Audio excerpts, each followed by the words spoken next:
One of our core purposes at the National Academy for Educational Leadership is to contribute to the development of current and aspiring leaders across the education system in Wales. One way we do this is by providing coherence and quality assurance for a range of educational leadership development opportunities available in Wales.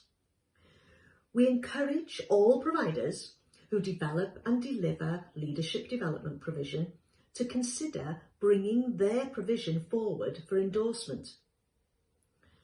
The endorsement process includes ambitious criteria, set clearly in the context of Welsh policy, and it promotes equity of access to all leaders in whichever setting or language they work in and wherever they are in Wales.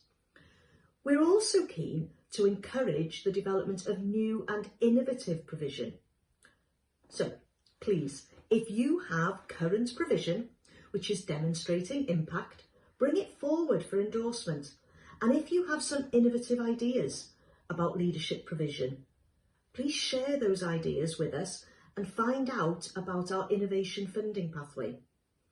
Please visit our website or contact the Leadership Academy for more information. Thank you.